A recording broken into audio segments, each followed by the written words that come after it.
Assalamu alaikum. Hello and welcome to this very special broadcast. I'm Kashif Shahzada, your host today, and I'm joined by a very special guest from Arizona, the United States of America. I'm joined by Mr. Edip Yuksel.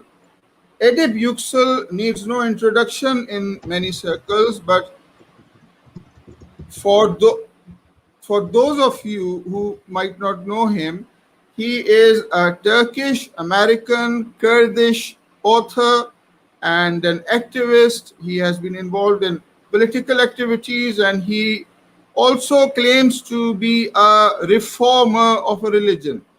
Uh, to elaborate a bit on that, Edip, Assalamu alaikum. Would you like to give a brief introduction about yourself? Assalamu alaikum.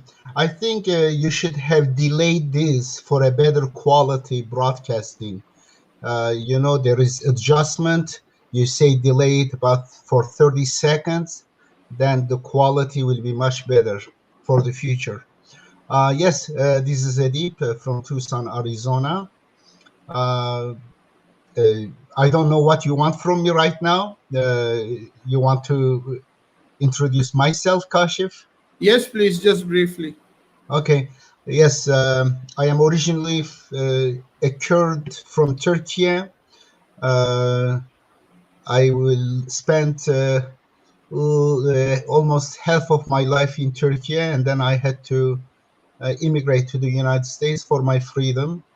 Early in my life, until age 29, I was a Sunni from a Sunni family. My father was a well-known Sunni scholar in Turkey.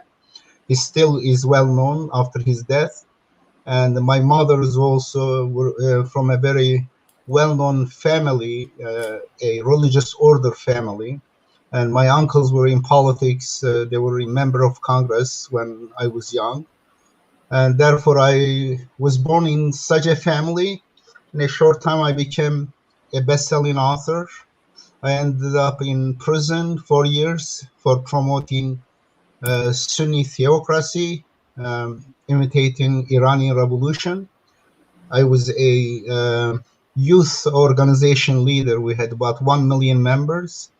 Tayyip Erdogan or Ahmet Davutoğlu, they were in the same organization. I was with them in school and also after the school in the organization. They were below me in hierarchy.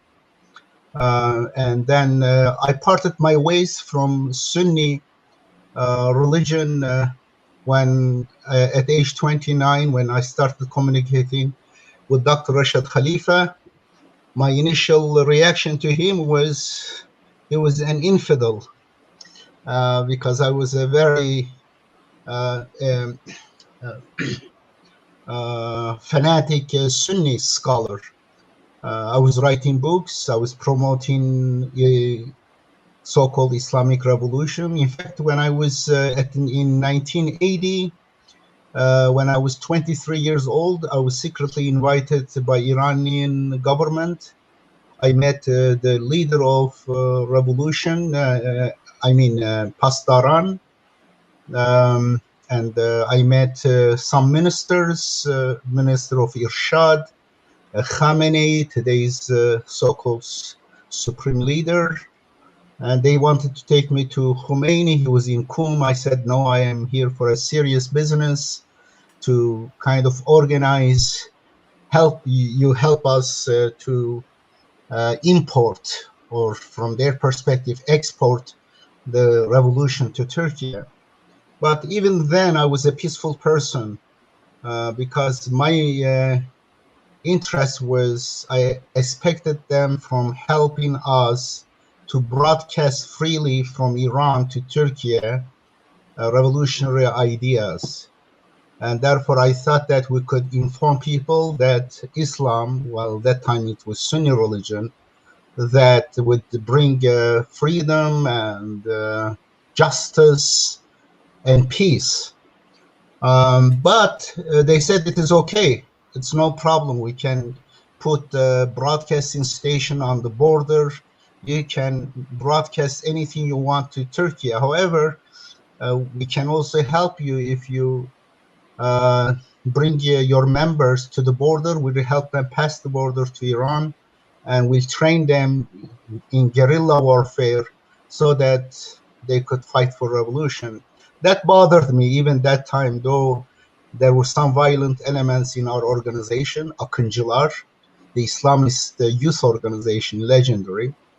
And but because even then I wanted a peaceful revolution in Turkey. Then went back to Turkey. In 1980, just after my 3-week trip to Iran, it was a secret trip. I came back to Turkey, and then I, by accident, by chance, I participated in a conference in Turkey, in Çanakkale. The conference was a Muslim youth conference from 42 countries. The youth leaders, representatives of those countries, they were brought to that camp about, I think it was 2 weeks by the sea. It was the Minister of Youth and Education camp, Turkish. Basically, it was between Turkish government and Saudi Arabia's Muslim Brotherhood, but they were that time they were WAMI, World Assembly of Muslim Youth. Are you okay there? Yes, I'm okay. Yes, please continue. Okay. Anyway, I want to cut it short. And there in that camp, it changed my life, because that youth conference, there were many participants from around the world. I was representing Turkish youth there. I had a few, 2-3 also members from my organization. There was Qaradawi from Egypt, and there was also Ahmed Didat. There were several other prominent scholars, but the most interesting for me was Ahmed Didat. Al-Qaradawi was an old, boring guy. I didn't like him, though I had... Do you mean Sheikh Al-Qaradawi from Qatar? Yeah, from Qatar. Yes, you're right. Sheikh Al-Qaradawi, a famous sheikh. In fact, when I was very young, I had read his book, Al-Halal wal-Haram fil Islam. I knew him through my father. And therefore, I met him there. He was, of course, sitting down, and he had black spot on his forehead. Perhaps he put on a very harsh carpets to create such a thing. Anyway, but he was a boring guy. I didn't see much signs of intelligence. He was just a jurist. But Ahmed Didat had intelligence in his eyes. He was a very smart guy, eloquent, articulate, and he was giving a lecture that time. The topic of the lecture on 19. And that time he had written Quran, the Ultimate Miracle. Let me show you.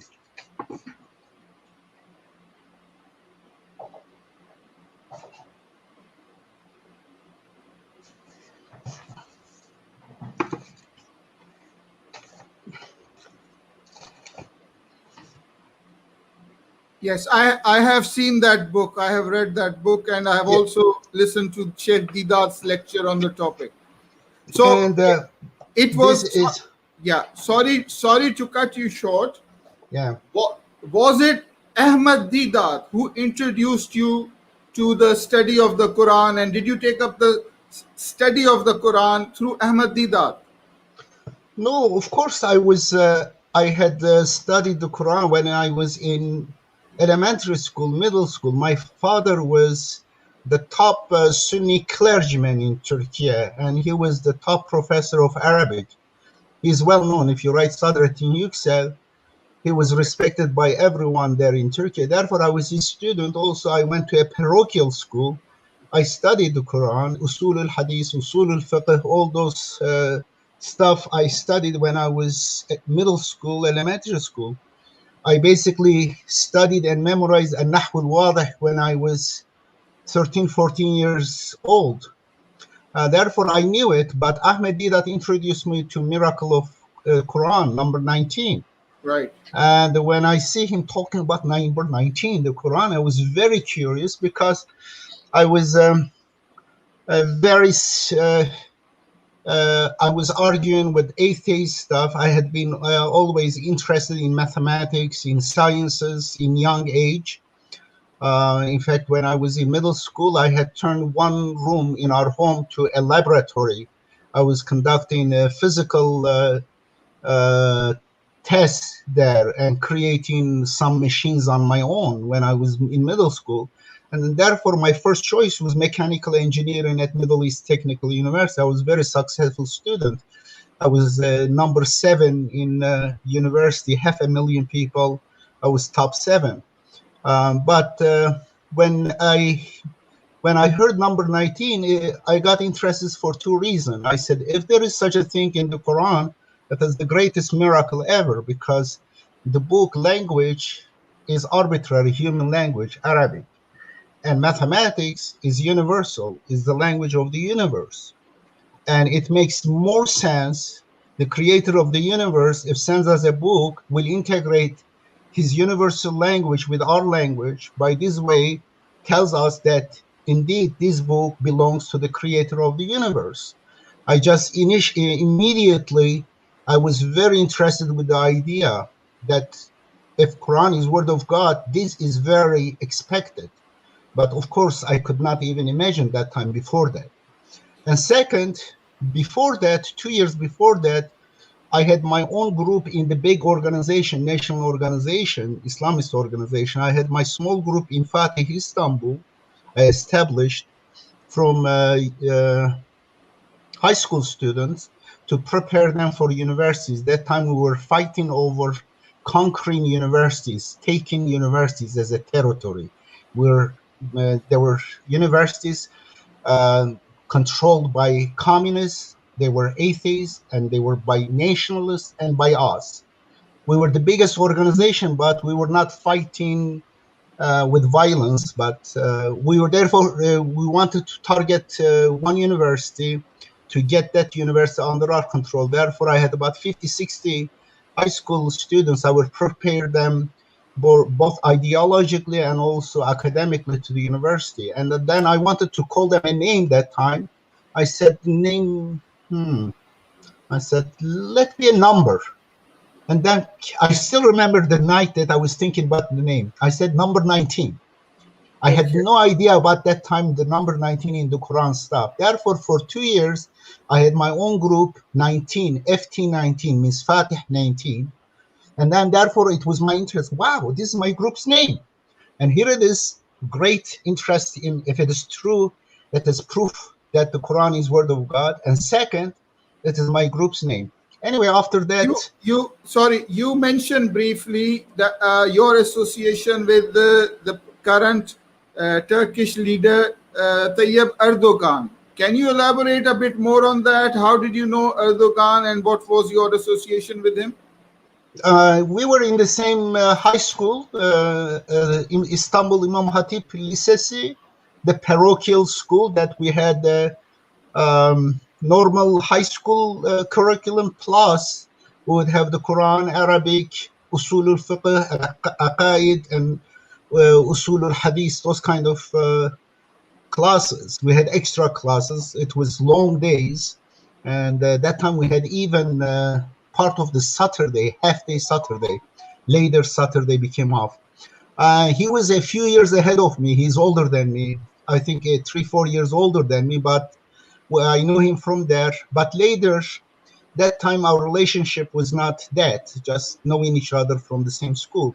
But later, when I became the president leader of the youth organization, and he was also working in the party, we were officially separate from the party. Therefore, party wanted to avoid liability, formal liability from the group, because there could be violent elements stuff. Party did not want to be associated officially, but party was organically helping us to organize. Therefore, we were the biggest youth organization in Turkey. And Tayyip was also working for the party. He was in the same region. He was collecting money from the merchants. That time, of course, we were meeting each other, talking to each other. And that time also our ways were different. I was with people on the street, with promoting the message, take risks. My brother got killed. He's a legendary in Turkey. If you write Edip Yuksel, he was killed at age 21, but he's still anniversaries in Turkey. They celebrate him. He's basically the most known Islamist martyr in Turkey. And Was he a member of the the same same group. political party? Yeah, the same group. In fact, after my brother was killed in 1979 in Fatih Mosque, he was coming out of the Fatih Mosque, and he was killed by three leaders of the nationalist fascist organization. And later you found some interesting links between that assassination and some United States, CIA, and other interest in Saudi Arabia's involvement. There are several books, two books discuss those detailed documents and links. Initially, I rejected that as conspiracy theory, but later, one of the key figure in that one, during his talk, he gave away some of the things that it was stated there.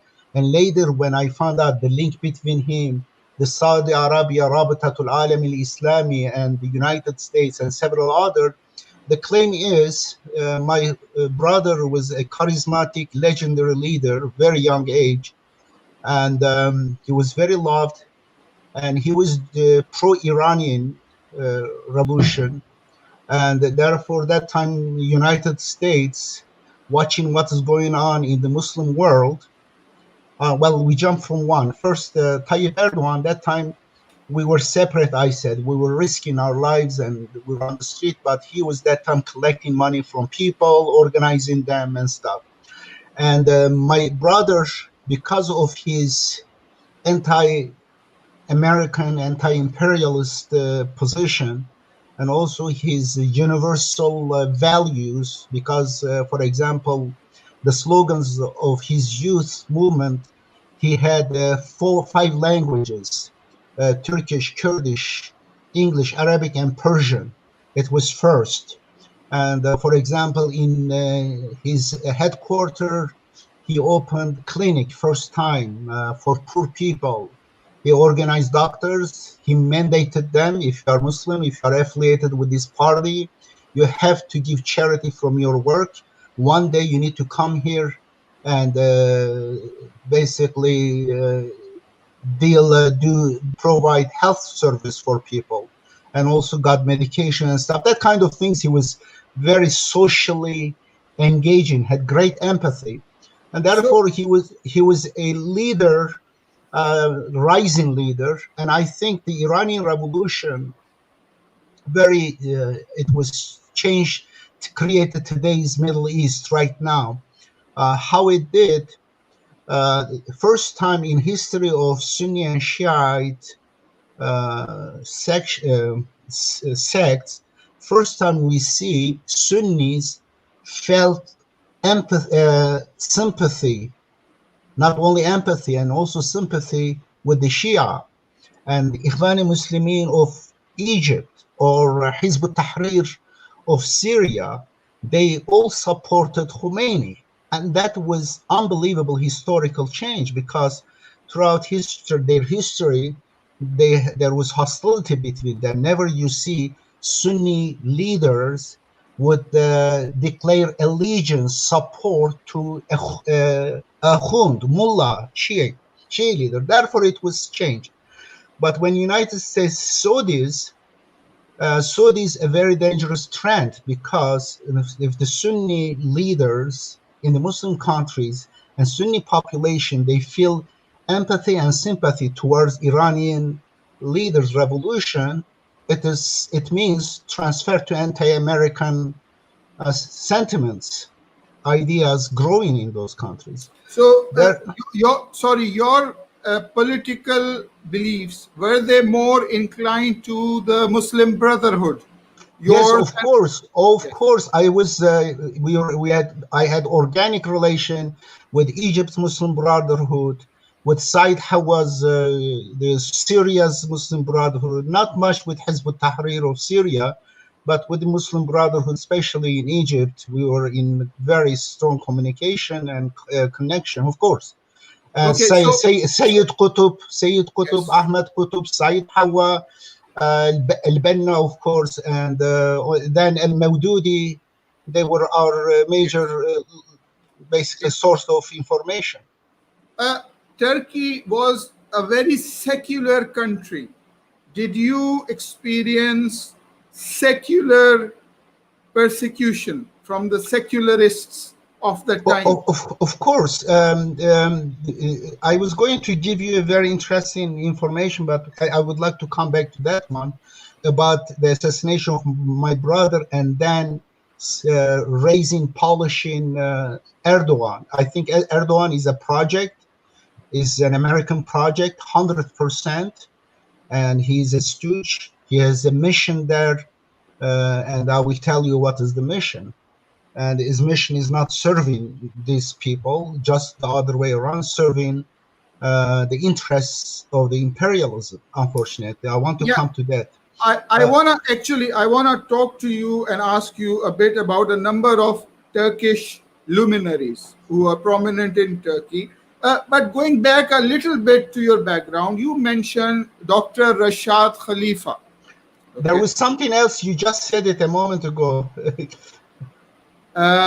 Sorry. A moment ago, you said something else. It was about, I think, Muslim Brotherhood. What was it? Yes, I wanted to know, and you have elaborated on that, that you had ideological leanings with the Muslim Brotherhood. Mm-hmm. And And then going you back, later, yes, you also mentioned the late Sheikh Ahmad Didat. Now, mm-hmm. as I understand it, the late Sheikh Ahmad Didat was in communication with Dr. Rashad Khalifa. Were you a witness to that association of Of Ahmad course, Didat? of Yes. course. How Yeah, did that happen? How did that happen? Ahmed Didat get information about Rashad Khalifa's work in 1976, 2 years after his discovery, and then he's very impressed by that, and then he writes the book, this Quran and the Ultimate Miracle. He published it, printed in hundreds of thousands. I see the numbers, huge numbers in South Africa, and that book was also distributed in Qatar, in Egypt, in United Emirates, in those countries, in Lebanon, and he was also giving lectures on that. What he did, he got his work, the data, and then he used a good prose and well organization and other material he used. Basically he was a good presenter of the raw data that Dr. Rashad Khalifa published in his book, Computer Speaks. And there was another book also. And but Ahmad Didat did not meet Dr. Rashad Khalifa. It was through communication. In fact, in the beginning of his this one, this is the copy of the book. The kind of the original is in my box. I don't know whether you can see it here. Let me Yeah, see. I have this book actually. I know I have it in my library. In Yes, the beginning, you see acknowledgement. He says yes. he thanks Dr. Rashad Khalifa, and here it is our picture together when I was in Muslim youth conference. This is Okay, bearded one is me. okay, Yeah, do you see?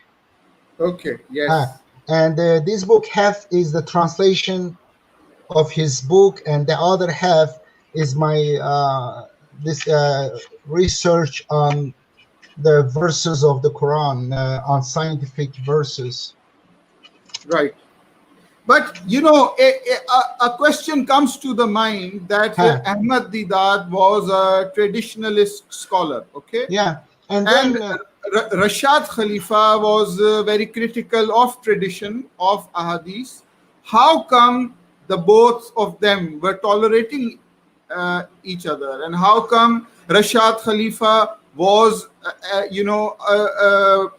considered a sort of a, he enjoyed celebrity status of some sort in the Muslim world. If Muslims are indeed supposed to be very fanatical, Yeah, why that are time. these fanatics,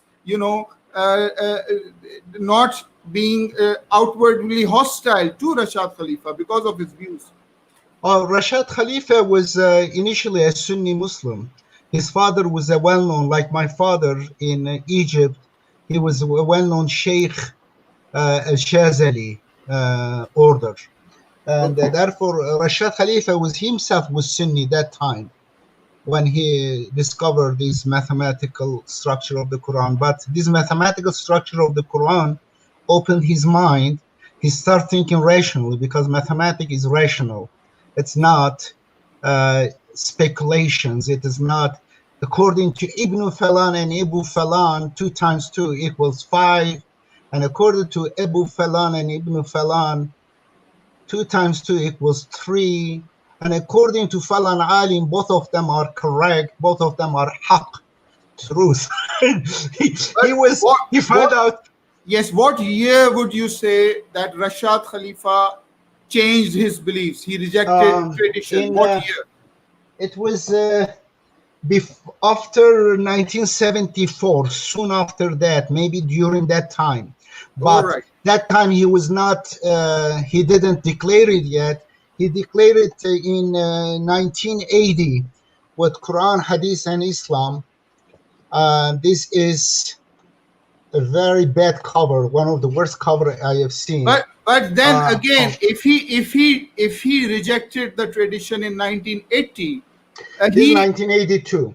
Yeah. he has been in touch with the Islamic world since then, and But the Islamic world it was takes. receiving him. This book was published in 1982. Ahmed Deedat published his Quran, the Ultimate Miracle, in 1979 and 80, 81, 82 published. He maybe came into knowledge about his views in 1983 something. And still they could handle, listen carefully, they could still handle him being a heretic and still promoting number 19 separately. But when came in 11 years later, from 1974, when became 1985, when Dr. Rashid Khalifa discovered there are 2 verses in today's manuscripts, they do not belong to the Quran. That was the straw they couldn't handle. There was the last straw. Therefore, Ahmedidat had to retract his view, his book, reject the idea of 19, which he promoted so passionately. This is great miracle, and suddenly this miracle, this code, bring him to test, create a test for him. Either your ancestors, the multitudes, the 2 billion so-called Muslims, or the testimony of the Quran, the number of God. Whether the number 19, God's chosen number, or the number of people, which one do you choose? Ahmedidat choose the wrong side. Okay, I have this translation by Dr. Rashad Khalifa, the Yeah, Quran I Final have it too. Testament. Okay, and it says on the cover that it is the authorized English version. Can you please elaborate on what that means? Authorized. Authorized by whom? Authorized, he meant authorized by God, of course, but he didn't mean that it is verbatim, it is correct, accurate, there is no error, just the other way around. He made 3 versions of it, corrected and revised again. But he believed, asserted, argued that this is authorized by God because it doesn't distort the message of God. There will be error due to his inattention or human limitations, but it doesn't associate partners to God through including hadith, sirah, asbab nuzul, fiqh, this and that.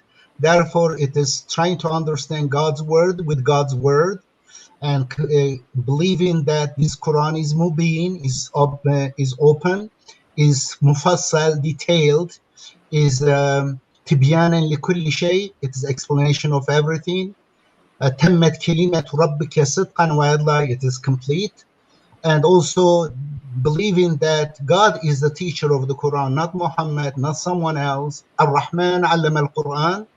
And therefore, under the many verses like this, he translated the Quran by using the language of the Quran, by using the ayah of the Quran and the ayah in the nature. And therefore, in that regard, it is authorized by God. And I But do believe. yes, but again, you quoted Ar-Rahman Allam al-Quran. Rahman, the most beneficent, he teaches the Quran. But at the same time, you are saying that his version, which is an authorized version, has mistakes. So is God teaching mistakes? It is human. God teaches, but God teaches in stages. And God teaches in stages. We are humans. We are not perfect. Therefore, God in the Quran says, وَلَا تُحَرِّكْ بِهِ لِسَانَكَ لِتَعْجَلَ بِهِ ثُمَّ إِنَّ عَلَيْنَا جَمْعَهُ وَقُرْآنَهُ. Correct? Do not rush into the understanding. We will teach you. Therefore, there is time. There are certain verses when you don't understand, say, Rabbi zidni ilman. But at that time, you may have some misunderstanding because of your shortcoming. Maybe it is not time for you. It is. And we are humans, but the knowledge in the Quran is divine. According to our capacity, we are learning something. According to your capacity will improve tomorrow, better, God willing. My capacity, therefore, with time, we are learning. And Muhammad also learned gradually the Quran. He didn't understand every verse. In fact, he didn't understand all the verses because some of the verses. But again, you quoted an ayah, لا تحرك به لسانك لتعجل به إن علينا جمعه وقرآنا فإذا قرأناه فاتبع قرآنا ثم إن علينا بيانا. Then upon Yeah. us is its explanation. God is the one who explains the Quran, who teaches the Quran. Ar-Rahman allama al-Quran. God is the one who is the teacher of the Quran. This translation says that it has undergone editing. Yes, of course.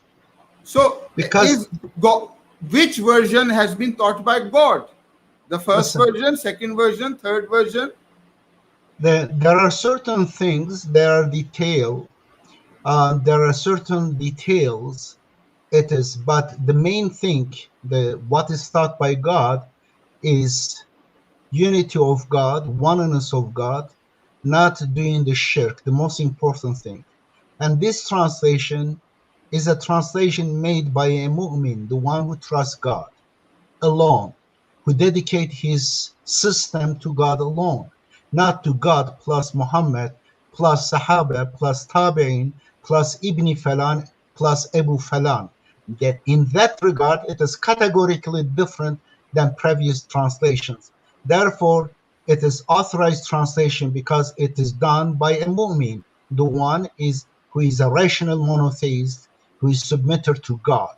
Therefore, it doesn't mean there is no error in that translation because he was not a perfect human being, but his understanding was in according to major commandment of the Quran.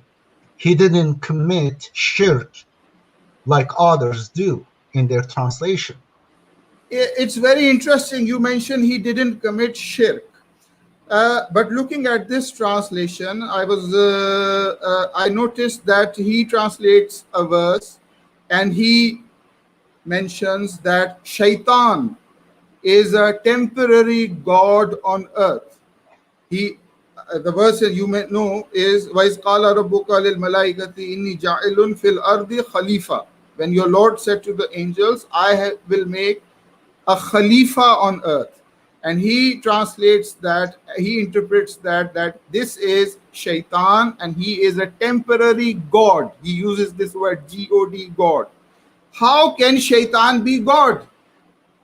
How can you say that shaitan is a god and God has made him a god? Does the Quran say?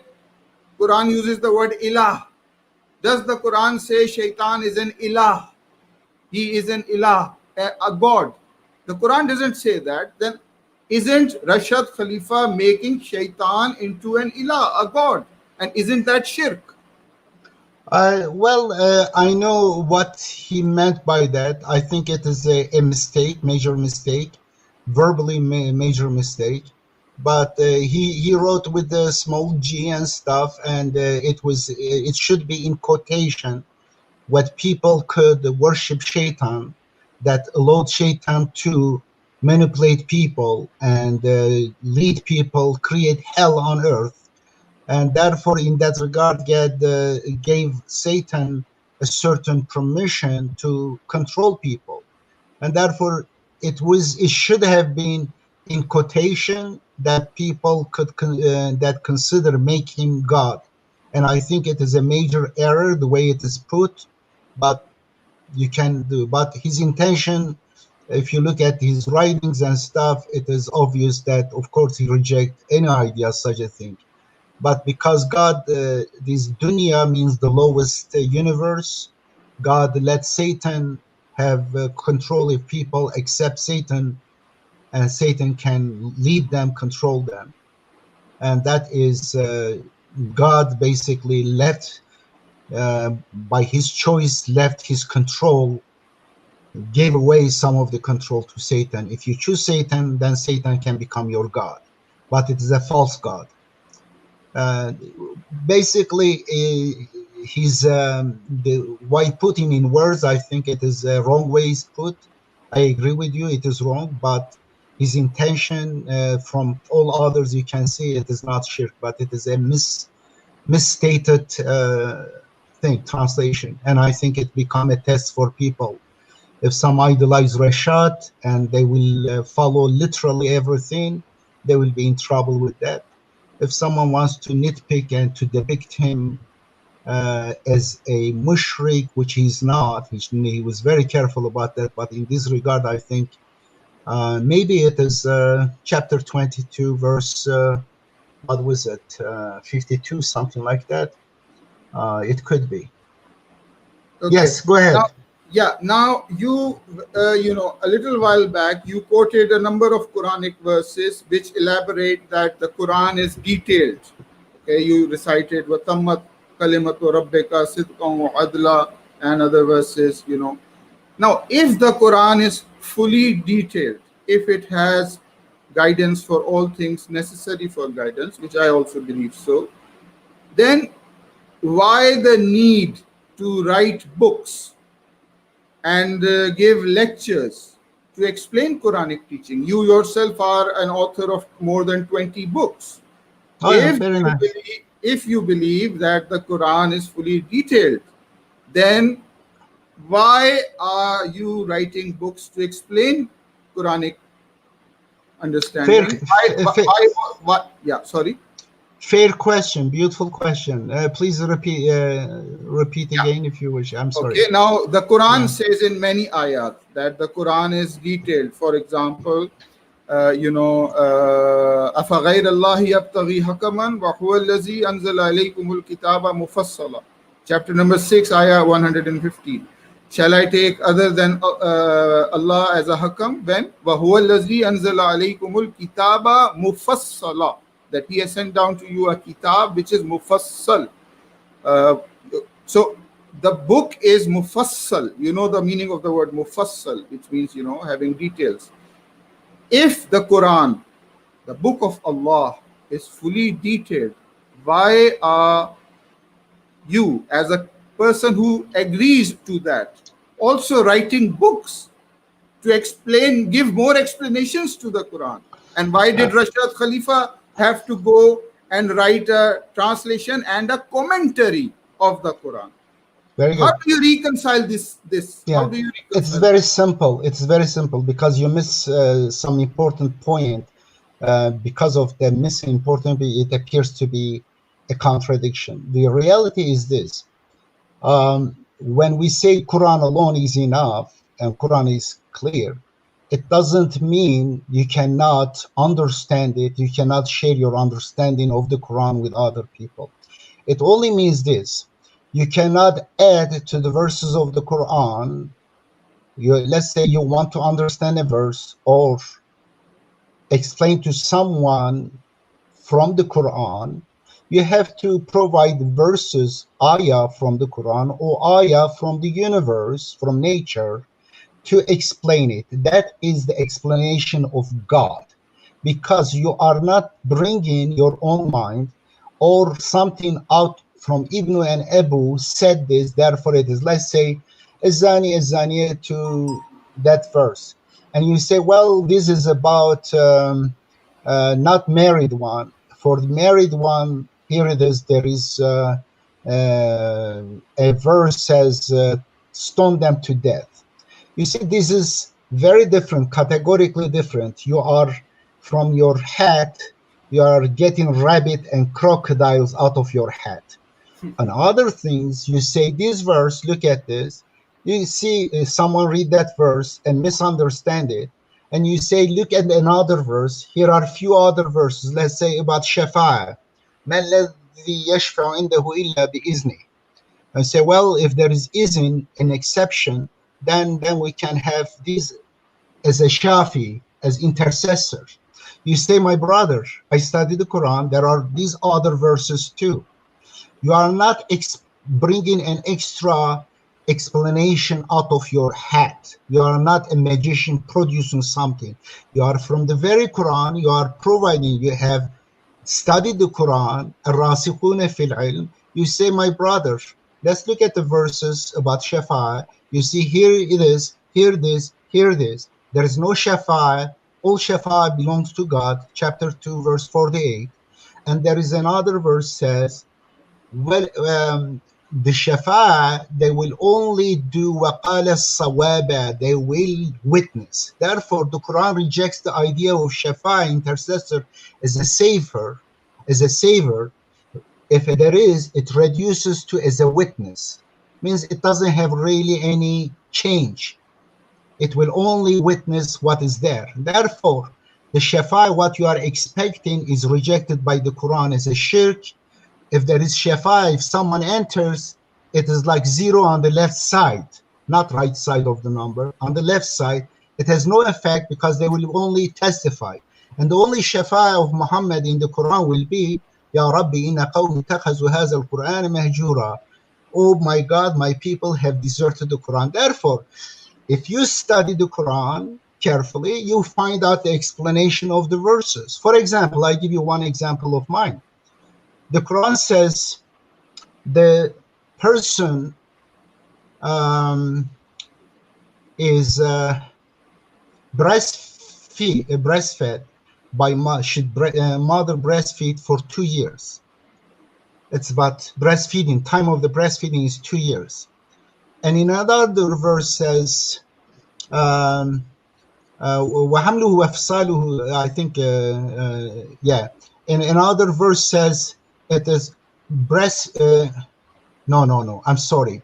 Breastfeeding is 30 months. 30 months. 30 months. In another verse says the carrying of the baby and breastfeeding is 2 years.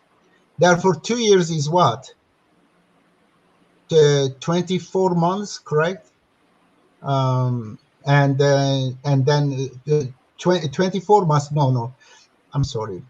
2 years was the breastfeeding, and 30 months breastfeeding plus carrying. Therefore, it makes carrying the baby 6 months.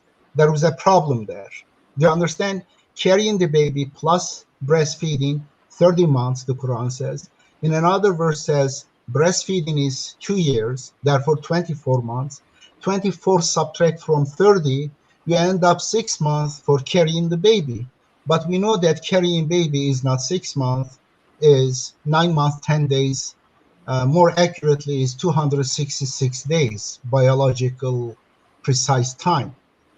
And therefore it creates problem. They say there is contradiction. According to the Quran is 6 months, but normally it is. But we see there is a detail there, and this detail is very interesting. When I studied that, I found that it is related to nafs. When the baby is carried, initially it is not nafs. Initially it is embryo.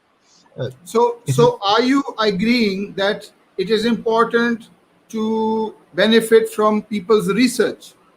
Of course. But the research only the Quran can be understood through the light of other verses of the Quran, Yes, through the but light, in through in its through the yes, through yes, the light of God's law in nature, because it is the word ayat.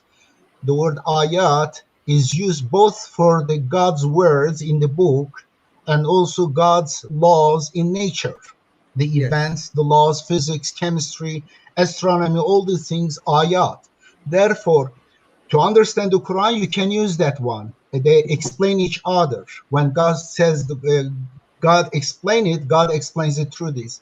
Means through using evidence, proof, and that's it. You cannot bring But someone's ideas. this statement, Quran alone, follow Quran alone, this would then fall flat because you are No, not no. following Quran alone. You are also referring to science. You are also referring to research done by other people, and you are taking the Quran. You are taking the Quran, The but when you Quran alone is a book, there is implication there. As a book is Quran alone, but the Quran alone, of course, refer to the universe, laws in the universe. Look at the sky, look at the creation, and take lessons, and they are in harmony, of course. But as a book is Quran yeah. alone. Going back, I was reading your translation of the Quran. I understand you have translated the Quran as well, the reformist translation. And one question came to my mind.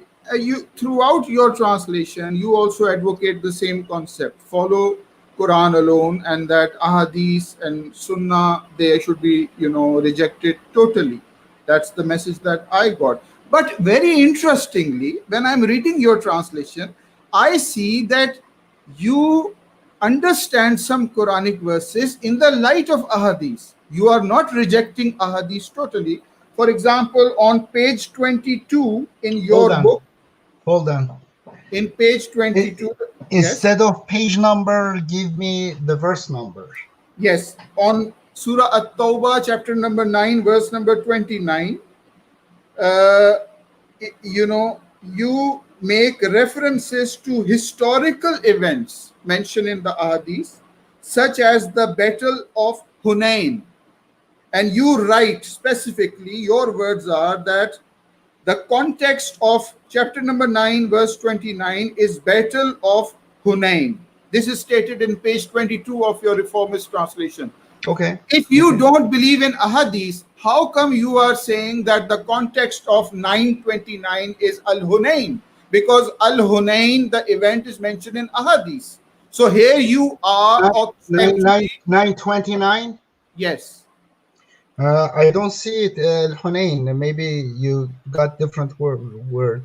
I downloaded a PDF version, and it says in that nine, the context of 929 is Hold Battle of on, Hunain. hold on. Let me get the other version.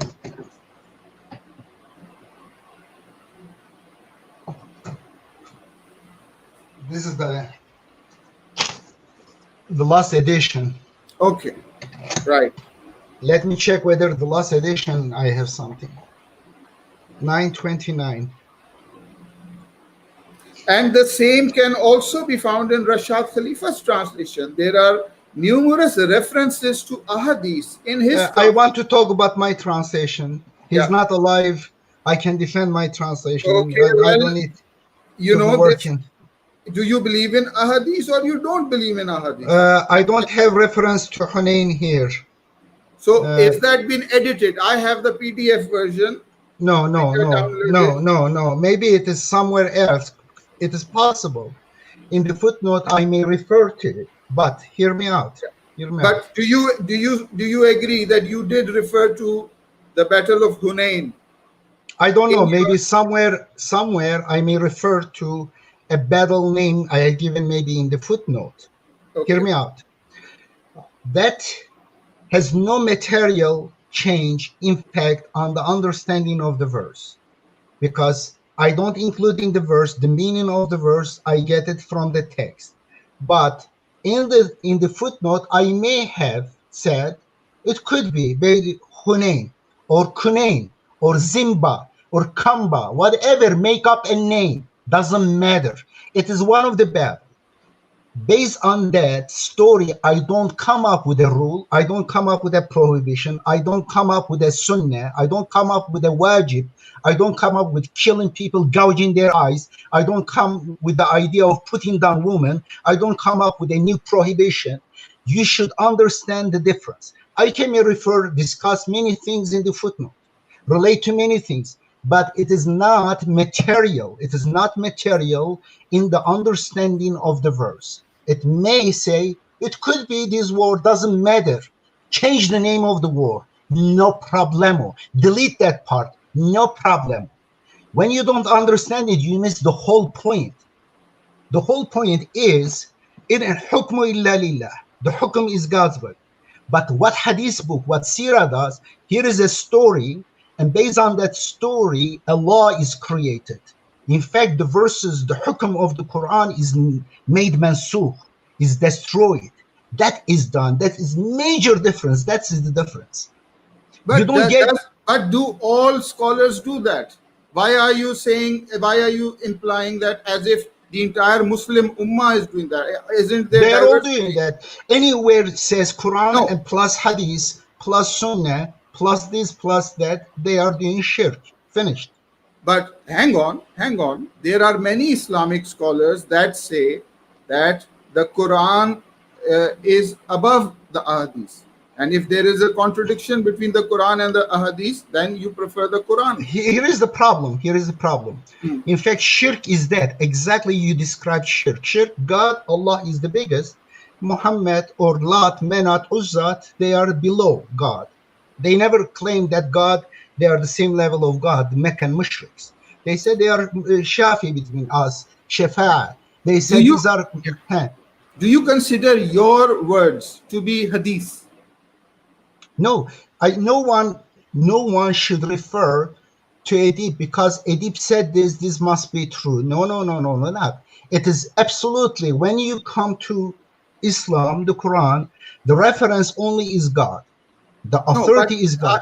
I am asking you, my question is, the word hadith, the Arabic word hadith. I'm not asking about a technical, religious sense. In Arabic, we use this word very often when we refer to people talking to each other. Hadathana so and so. It's so. Is your conversation hadith? Do you consider your conversation to be hadith? Of course, beautiful, very nice. You're getting to the point, and you will confuse the subject, and I will clarify, inshallah. Go ahead. No, so if I know what you're going to say. Lovely. If you make the statement that don't believe in hadith, then why should I believe you? Why should I believe the weather report? Because why should I listen to the BBC or the CNN? Aren't their reports also hadith? Okay. I never say because Edip says it must be true. But when you say hadith, because it is Prophet said, then it becomes true. Not only true, it becomes divine law. That is a major thing. Therefore, if you quote from Edip and says Edip said this, God said this, Edip said chess is haram. Okay, chess is haram. The moment you made it, you made me shirk with God. You associated me as a partner with God in terms of halal and haram. But this is hadith. Oh, Prophet Muhammad said this, it's not left there. It is made in partner with God's book. And Prophet Muhammad never did. Prophet Muhammad's job was not to create other laws besides God's law, create prohibitions. Are Muslim countries making chess haram? There are many Muslim countries, are chessboards not for sale there? Excuse me? There are many Muslim countries such as Pakistan. My dad used to play chess. He loved chess. Okay. I also play chess. But you are saying that if chess is haram, my question is, Muslim countries are not making chess haram. No, in jurisprudence, chess, there are many hadiths says chess haram. There are millions of people who are not playing chess because they believe it is haram. And drawing picture, for example, in hadith says, the people who will be punished the most are those who draw pictures. draw and wrestle and But stuff. haven't Islamic scholars, interpreted that as Of course, they differently? make up lies, and then those lies can no more be. No, but They brother, hold on. They make up lies in the name of Prophet Muhammad for years, for centuries. They continue those lies, and they find out there is problem with those lies, and they start interpreting. They can interpret anything.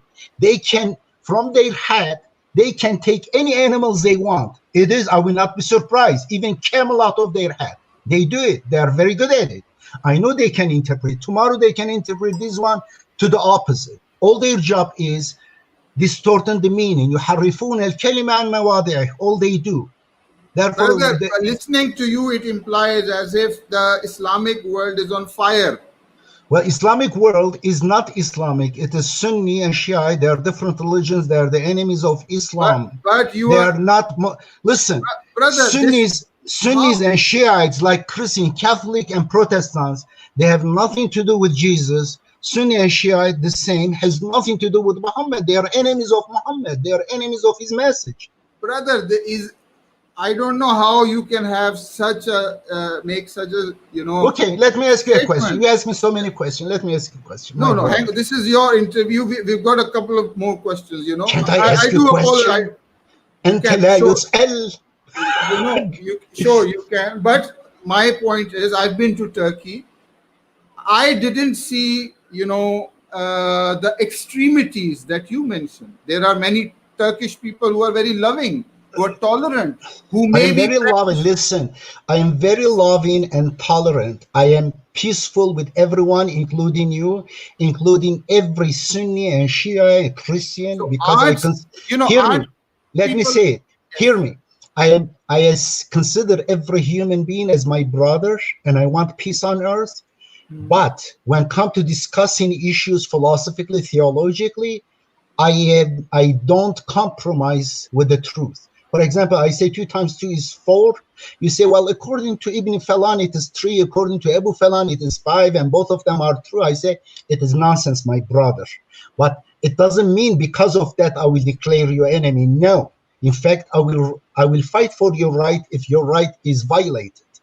But the Sunnis and Shiites, they are the other way around. They want to kill me. In fact, they killed Dr. Rashid Khalifa. My religion is religion of peace. It doesn't mean, listen. When I say you are mushrik, it doesn't mean you should be killed. You should be suffocated. No. You should be silenced. No, I don't. I think that you are, as human being, you have the choice. You can be فَمَنْ شَاءَ فَلْيُؤْمِنْ فَمَنْ شَاءَ فَلْيَكْفُرْ. You can be whatever you want. It's your choice. We can discuss on the context of discussing, debating theology and philosophy. However, when it comes to social, political issues, I consider you as my brother. But whether you consider me your brother, it is another issue. Or whether you will give me right to even live, it is another issue. Now, majority of people believe that Murtad should be killed. My life is at risk by the Sunnis, by Shiites. Not all Islamic scholars believe that. Okay, let me ask you a question. Here it is. Yes. First of all, do you believe that Quran alone is enough? I believe Quran and whatever it says. Quran doesn't say follow Quran alone. Okay. There is, mesela, for example, research in science. It says go and research science. So I know, but as a book. I believe all the Quran, all the words are true. All the words are true. But brother, going back to I ask you one question. Yeah, sure. Now, it is easy to see how Christian, for Muslims, it is easy. They can see that all Christians, almost all Christians, they diverted from the right path. They have Trinity, has nothing to do with the teaching of Jesus. But for Christians to believe that is very difficult if you are raised in a Christian family. But brother, let me tell you, I have worked professionally with Unitarian Christians. Yes. Unitarians don't believe that. I was in Oxford. I was a member of their team. Yeah, I know them. Brother, you are making sweeping statements, and you are saying as if all Christians believe the same, all Sunnis believe Listen. the It same. doesn't mean. Oh, It is, I'm not talking about few minority. I know their Unitarian Church yes. here. So I have been gone.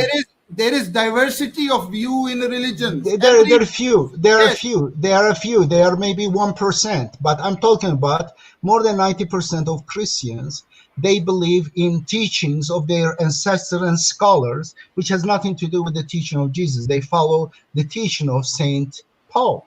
And the same with Sunni and Shiites. They follow the teachings of those who fabricated lies in the name of God and Muhammad. Therefore, when I say a Christian who is raised in a Catholic or Baptist or Protestant or evangelical environment, if he finds out that Trinity is fake, made up, it doesn't exist in the Old Testament, neither in the New Testament, and go question, tells people, they say, how can it be all wrong? Our ancestors, great saints we had, alims and stuff, popes, all of them cannot be wrong. The same with you guys. Şimdi, now I ask you a question. A Turkish word entered my mouth. Şimdi means now. Now I ask you a question. Brother Kashif, you are a good guy. I like your style. You are, mashallah, comfortable. You appear to be very confident in your belief system. The Quran, the major statement in the Quran is the main message of the Quran is do not idolize any human being, any other creature. Means do not make someone exaggerate. Only God is the one should be your ultimate goal, because God has all the good attributes. God has all the universal values belong to God. And therefore knowledge, haq, truth is God. Therefore seek the truth, submit the truth. God is Rahman, Rahim, have empathy, seek empathy, rahmat. And then God is Salam, peace. God is Muqsit, just, seek justice, correct? Now, when I look at it, Tawheed means unity of God is very important. Throughout history, I think idolization of humans and other things is the source of the biggest trouble in human history. Major wars is because of idol worship, idolizing either the religious clergyman of your time or the leader of your time or your flag or whatever material things. Therefore, it creates these wars and conflict and trouble. Now, the statement of the Quran, Shahada, is Ashhadu an la ilaha illallah, according to Quran. And you don't find Trinity in the Old and New Testament. Nowhere you find the Shahada of Sunnis or Shiites in the Quran, exactly like Trinity. This is duality, tasniyah, kelime tasniyah, two, Allah and Muhammad, Allah and Muhammad. Now, the question is, if you follow the Quran and God and Muhammad, because Muhammad believed in the Quran, it is obvious kalime shahadat should be ashhadu an la ilaha illallah and period. And now when I look at Sunnis, they say ashhadu an la ilaha illallah and Muhammad Rasulullah, they add to it. It is not a simple addition, because according to the Quran, it is a major disobedience to God's law. It is major infraction, diversion from to monotheism. mention Muhammad, To add Muhammad's name in Shahada, yes. But It's in shirk. Quran chapter number 48, verse number 29, we read Muhammad Rasulullah. Muhammad is the messenger of Allah. How can it be wrong? Because the Quran itself. That means you didn't understand me. Let me repeat myself again, because I'm not saying that. I didn't say, listen carefully. I'm asking you a counter question. If you say that taking Muhammad's name and Allah's name in one sentence is wrong, is shirk, then how do you explain that the Quran itself contains this statement? No, it doesn't. It doesn't, because you didn't understand the point. Let me repeat one more time, my dear brother. I know what I am saying. Trust me, I know what I am saying, but you don't know what you are opposing. If you learn it, you will find out a major disobedience to God, to Quran. Kalime tasniyah. When you say La ilaha illallah, what is the Muhammad disobedience? Here, let me Say give you. Muhammad Rasulullah is disobedience. No, Are you no, saying that no, then? no. Let me tell you what is it. The Quran states in about 30 verses, La ilaha illallah, la ilaha illahu. Now I ask you a question. In any of them, when there is La ilaha illallah, when oneness of God is mentioned, is any Moses' name is attached to that one, my brother? La ilaha illallah, Moses Rasulullah, Musa Rasulullah? Ask you yes or no? There is mention of many messengers as a No, no. Rasulullah. La ilaha illallah. When after la ilaha, I'm They talking are about not. because it's They the are not. formula. They are not equal to Allah. They do Listen, not I'm not share. asking you that question equal. Yes. No, no, no. Just I'm saying in 30 places, La ilaha illallah, La ilaha illahu is mentioned. Nowhere Jesus, Moses, Abraham, or Muhammad is attached to that statement. Just What give do me you? check. Let me finish. Let me finish. La Hmm. ilaha illallah nowhere says La ilaha illallah Musa Rasulullah. La ilaha illallah Isa Rasulullah. There is a reason for that. Have little bit patience, my brother. Or La ilaha illallah Muhammad Rasulullah. There is no such statement in the Quran. Why? The Quran explains why. If you give God chance, if you don't try to teach your ancestors' religion to God, like Trinitarian do, just have patience. When God's verses told you, Muslims, believers, they do not uh, turn their blind eyes, they do not close their ears. Just open your heart to this, because I'm not your enemy. I'm just telling something to you. I want you to reflect on it. You don't need to believe it. You may not have answer now, tomorrow come with answer, but I want you to reflect on it. Why I reject the tasniyah, kalimah tasniyah, shahada, Allah, la ilaha illallah, Muhammad Rasulullah, together.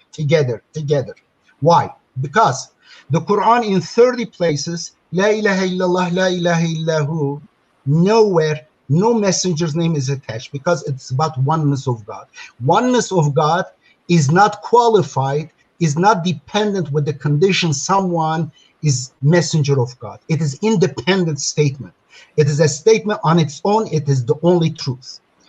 And the Quran, Kalimah Shahada, is mentioned in chapter 3, verse 18.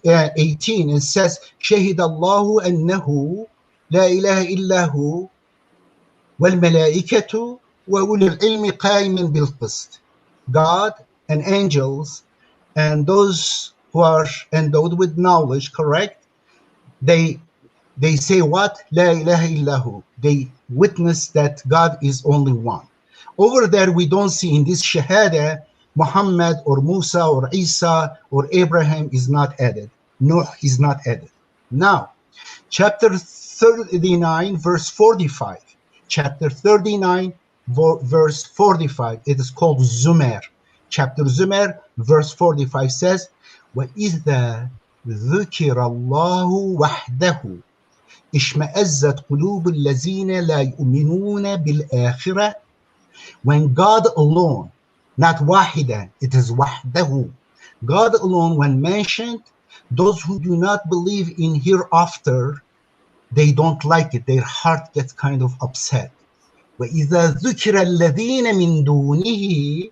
When other than God is mentioned, فَإِذَا هُمْ يَسْتَبْشِرُونَ. They get happy with that. Therefore, God makes it as a litmus test for believers who أَلَيْسَ اللَّهُ بِكَافٍ عَبْدَهُ. Isn't God enough for his... Let me finish. One more point. Two more points. Your question, please, because the light. We have a problem with the electricity here in Pakistan. Okay, I'm just Very coming. short time. Two Yes. more minutes, I'm done. 2 more minutes. And then here is this verse says, if you are happy with God alone, you believe in hereafter. Those who believe in hereafter, they are happy with God alone. But those who do not really sure about hereafter, they just follow conjecture, their ancestors, they follow worldly life. They are not happy with that. They want to add something, either Jesus or Moses or Ali or Muhammad or this or that. Exactly. God diagnoses the problem in the heart of those who add La ilaha illallah, Muhammad's name. And there is one verse in the Quran where there is shahada, someone trying to say, I witness that Muhammad is Rasulullah, is kind of having certain urge to say it. And that person is munafiq. It's not a coincidence. In chapter 63:1, Someone says, Can you check a verse, an ayah of the Quran? Chapter number 13, ayah number 40. 1340. Ar-Ra'd, chapter number 13, ayah number 40. yes. وَيَقُولُ الَّذِينَ كَفَرُوا لَسْتَ مُرْسَلًا. And the rejectors say, you are not a messenger. Qul, say, Kafa billahi shahidun bayni wa baynakum. Sufficient is a witness between me and you is Allah. Wa man indahu ilmul kitab. And he who has knowledge of the book. Which This verse was ayah, it? Chapter 13 what? 40. Chapter 1340? Yes, last ayah of chapter number 13. Okay. Qul Wow. kafa billahi shahidan bayni wa 42. baynakum. 42. Says, Qul, say, kafa billahi shahidan bayni wa baynakum. Sufficient is Allah as a witness between me and you. Wa man indahu ilmul kitab. And he who has knowledge of the book. The person who has knowledge of the book is a witness over the messenger. So your statement that if you cannot be a witness over the messenger is refuted by this ayah. I'm Because not this saying, ayah very no, clearly. that means again you missed the point. Secondly, do you agree with the statement Muhammadur Rasulullah? Muhammad is the messenger of Allah. Do you agree with this statement? It is wrong statement in English This is and Arabic. then you are rejecting Quran chapter No. 58, ayah 29. Don't rush. I know what I'm Brother, saying. if you Muhammad don't was agree, Rasulullah, is does not the Quran say Rasulullah that? now. Kana Muhammad Rasulullah, is there written in the Quran? Yeah, the Quran says Muhammadun Rasulullah walladhina ma'ahu ashiddau ala al-kufar. Does the Quran say Kana Muhammad Rasulullah? Is there any statement in the Quran? Can you show me? Show ما me the كان محمد أبا أحد من رجالكم ولكن رسول الله means Kana كان Muhammad Rasul. Muhammad was the messenger of Allah. Show me in the Quran, yes, please. it is here it is. محمد رسول ما كان محمد أبا أحد من رجالكم ولكن رسول الله وكان رسول الله. Because How do it you is translate start with that كان. in your translation? How do you translate it in your translation? This ayah. Muhammad is or was not. Muhammad was not the father of any of you, but was the messenger of God. You can translate that way because the word kana can become the beginning of the Kana has many usages, but there is, when Muhammad is mentioned in the Quran, he's mentioned in the present tense. Okay? No, it is mistranslation. For example, in chapter 48 is also mistranslated. It's stopped in the wrong place. Muhammad Rasulullah, you don't stop there. But I didn't finish it. It because what you did, you bring verse. First of all, I said the verse 81. I'm sorry. We'll have more discussions, inshallah. Your sound is a little bit on the wrong side. Okay. Can't hear you properly. Brother, listen, brother. You are my brother. Listen. We can have more discussions as well, but for today's session, let's just go through some of the we'll discuss Kalime Shahada because this is the most important distortion made because of the idolization of Muhammad. Inshallah. Okay, now listen, brother. Oh, hold on. You mistranslated the previous verse too. Verse 1343, you mistranslated. Let me just make simple correction. وَيَقُولُ الَّذِينَ كَفَرُوا لَسْتَ مُرْسَلًا. Those who were ingrates became ingrates or exceeded in their rejection. They said, you are not sent as a messenger. قُلْ كَفَى بِاللَّهِ شَهِيدًا بَيْنِي وَبَيْنَكُمْ. I'm sorry, I say it in Turkish. Say, God is sufficient between me and you as a witness. God is sufficient. وَمَنْ عِنْدَهُ عِلْمَ الْكِتَابِ. And between me and the people of the book, God is sufficient. When God says sufficient, God is sufficient. It is people of the book is referring to بَيْنَكُمْ. وَبَيْنَكُمْ وَمَنْ عِنْدَهُ عِلْمَ الْكِتَابِ is between me and you and the people of the book. Between me and you and between me and the people of the book, God is sufficient as a witness. You are mistranslating that verse because it contradicts God's sufficiency. You say, no, God is not sufficient. God and plus people of the book. No, God is sufficient between me and you and between me and the people of the book. That is the right meaning, and that meaning is also mistranslated. Okay, brother, do you agree with Rashad Khalifa when he postulated that the age of accountability is 40? Yeah. I Then know it is. It how is do you difficult. It is difficult for some how do you people to. reconcile? If yes, then how do you reconcile that with chapter number 18, verse number 74, where a youth is held accountable by Allah? 18 what?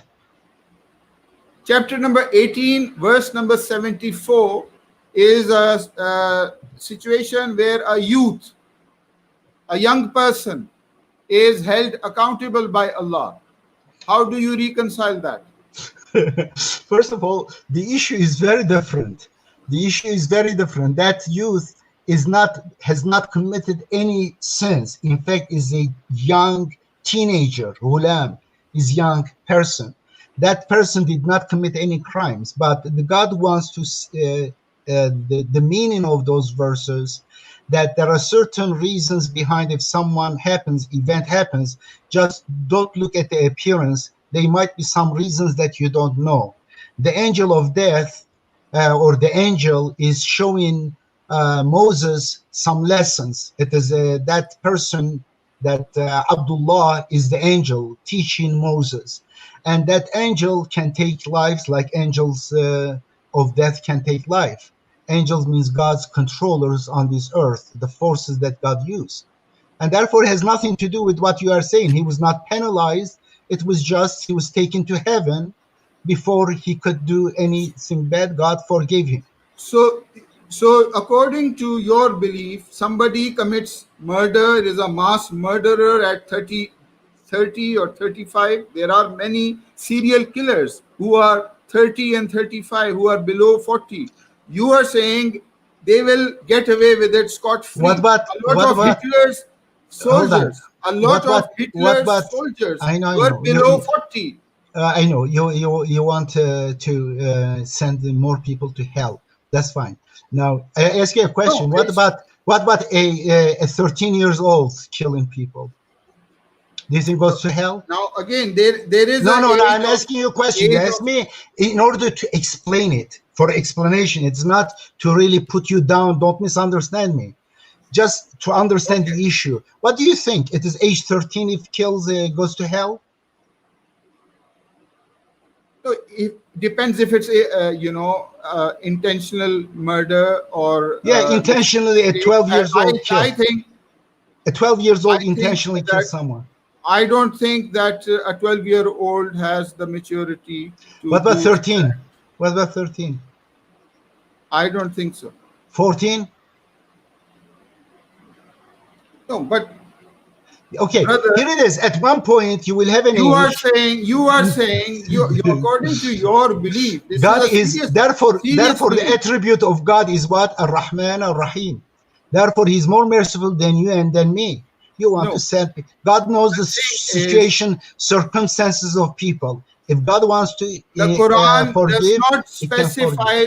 The Quran does it specify that the age 40 is the age of accountability?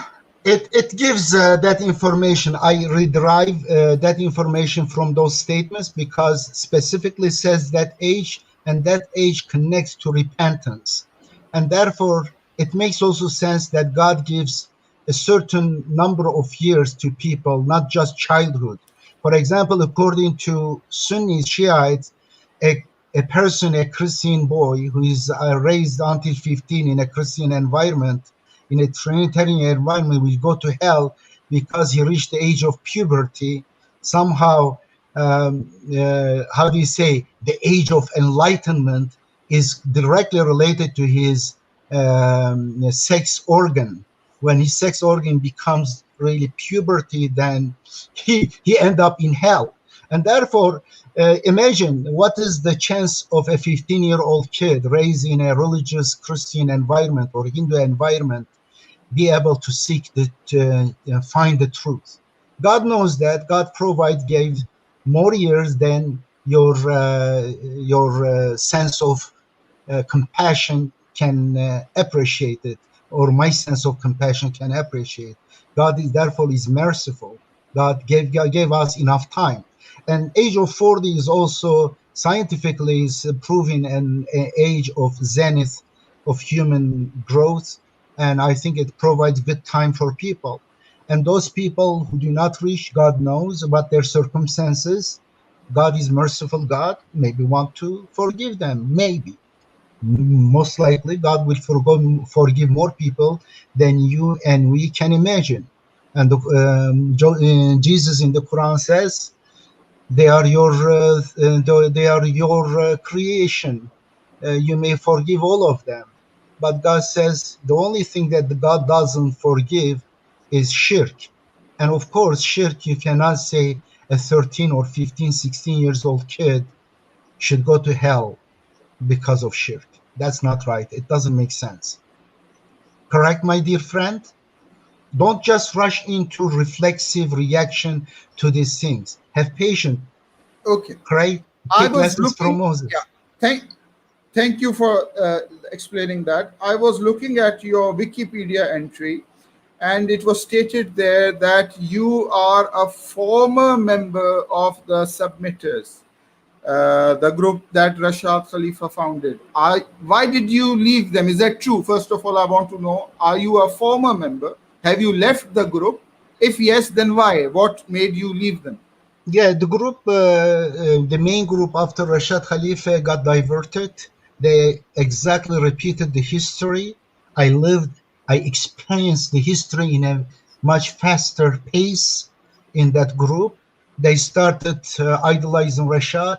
They started making Rashad appendices and footnotes as equal to the Quran, as kind of something part of the Quran.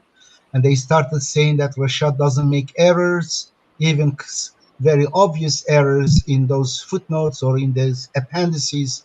They started rejecting or interpreting exactly like Muhammadans did, like the worshipper of Jesus, worshippers of Muhammad, Sunnis and Shiites did. Therefore, they fell the same trap of idol worship. They start idolizing Rashad, talking about Rashad, quoting Rashad and stuff. I rejected that kind of degeneration. It was absolutely contradictory to the message of Rashad. I spent 1 year every day, more than 10 hours together in Masjid Tucson while he was revising his translation, the second translation and the second version edition. And for the third one, in fact, the second edition, I was there too. And I was also translating the Quran to Turkish that time. That time I haven't had English translation yet. And we were discussing every day. He was bringing his translation, I was bringing my translation. We were discussing on verses each other. And this guy all his life I said, the time I spent, God alone and Quran alone, nothing but the Quran. But now today, those who control right now, unfortunately, Masjid Tucson, they say, no, Rashad's appendices and footnotes and articles, all of them speeches, all of them are source. Therefore, exactly the same trap that Sunnis and Shiites fell. Therefore, I rejected. And many people left that community. The early believers left. Now it is controlled, that group. There are no, in fact, initially I was the first leaving that community, and me and several people. But some of the people who sided with those hypocrites, and later they were also had to leave, but they realized the distortion pretty late, and it was too late. They already infected the group. They already got the control. Okay, it's also Therefore, been therefore, reported. it made me, my brother, it made me much more aware of how people are idolized. The Rashad, who even said, after me, people would idolize me. Therefore, if when I die, please burn my body and go through the ashes into the restroom, to the basically toilet, is so that those who worship me go to the bathroom, smell stinky bathroom. And he was that adamant about monotheism, about how people diverted. And exactly soon after Rashad, we see hypocrites. They started idolizing him, making up. In fact, the first hadith fabricated soon after Rashad's death, hypocrites in Masjid Tucson. They made up a lie in his name, 100%. They said the meteor will hit Saudi Arabia in May 1990. If there was something, Rashad says something in that thing, I would know 100% because I was the closest person to him for 1 year until his death. And this guy made up this lie, and several people believed him. And then it created problem in Masjid Tucson. And he was a munafiq, like Abu Huraira, made up lie. And then when his lie was exposed, he had to escape. But later continued, the same mentality continued. Therefore, I know how Sunnis and Shiites came about. I saw Abu Huraira there. I saw these Abu and Ibn in Hadith books. I saw Bukhari there. In a very short time, exactly experienced the same evil in that group. Okay, I experienced. Right. I wanted to ask you that Rashad Khalifa's assassin has been convicted. It's been reported in the press, a man by the name of Glenn Francis.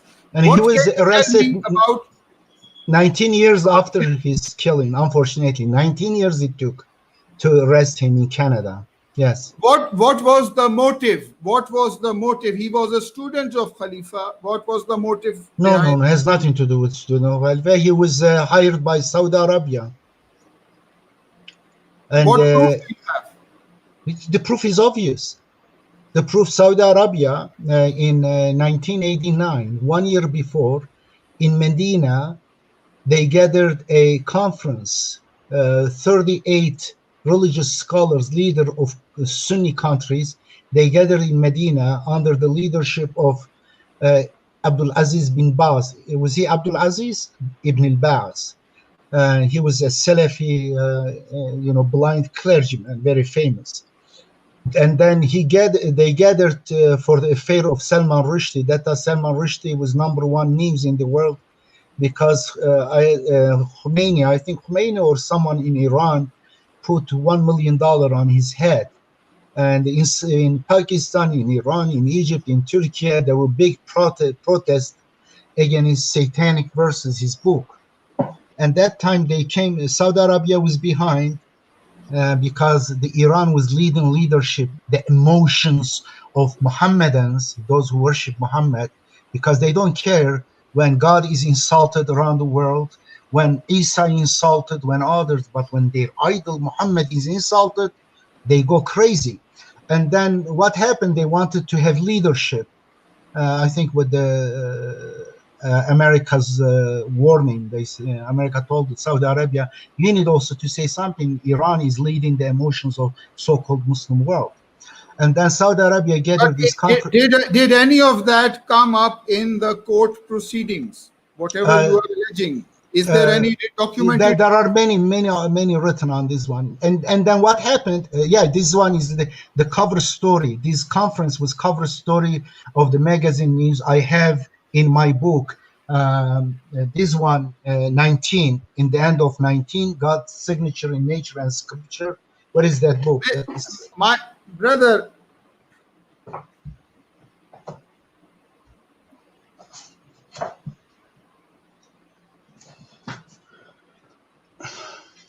No, my question was not about any past, proceedings. My question, if you could please, my question is that in the court proceedings, did any of the evidence? I don't know. I was not in the court proceeding, but okay, so you don't know. So whatever I know something. I know, but it's not only court proceeding, my dear friend.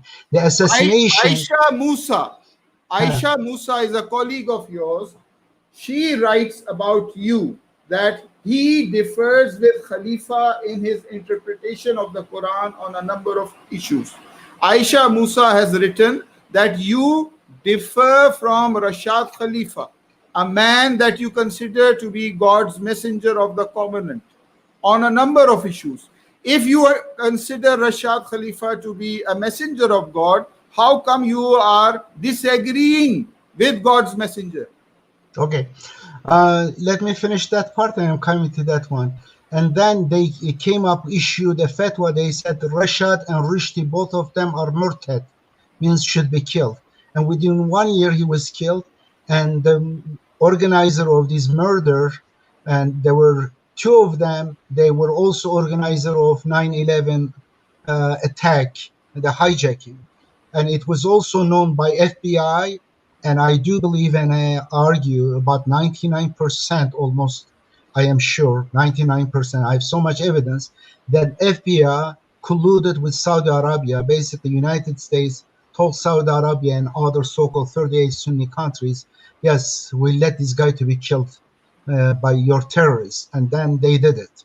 As far as for your question, that I may differ from Rashad Khalifa on a number of issues, I differ on some issues because I don't worship Rashad like you worship Muhammad, Bukhari, Muslim, Tirmizi, Ibn Majah, Imam Shafi'i, and this and that. Therefore, I don't worship him. I follow the Quran alone, and Rashad Khalifa's understanding was improving, was learning from the Quran. God was teaching him gradually. Some of the things during his time, I was in agreement, but with time, studies through God, and I learned some other meaning of the verse, or I found out that I was wrong, and I corrected myself. I search the truth. The truth is God, Al-Haq, not Rashad Khalifa. He was a messenger of God, and he was a limited human being like me, and with his time, he was searching, he was learning. Together, and I was discussing issue with him to search the truth. But since in your mind, unfortunately, Sunnis and Shiites mind, Rasul is Muhammad is a superhuman. He knows everything and cannot be making mistake. No, he's a human being also at the same time. But messengership, it was delivering God's message. Rashad messengership was follow the Quran alone, only one God. Do not associate partners with God. Do not associate me or any other person to God. And God is the teacher of the Quran. He never claimed that he is the teacher of the Quran. Therefore, he could make mistakes, errors. Of course, he did it. In fact, I believed as a human messenger. Say, I am a human being like you. But unfortunately, Sunni and Shiite people and Catholics, they do not believe in a human messenger. Their messenger in their mind is superhuman, knows everything and never make mistake, is ma'soom, is perfect, hasha. Only God is perfect. And the knowledge in the Quran, my dear brother, is continuous, perpetual until the end of the world. People in the future will learn more from the Quran than we do. We learn more from the Quran than the previous generation do. But they knew some of the things that we don't know now. For example, I know that some of the verses of the Quran, Muhammad and his friends understood better than we can ever understand, because those verses related to their time. They were able to read in between the lines some of the verses related to them, and they would be more impressed than we cannot be impressed by now, because they know the implication of that verse and it's happening, it's prophecies. But we lost that. But we have extra different one, like scientific verses of the Quran that they didn't understand, or mathematical structure of the Quran they didn't understand.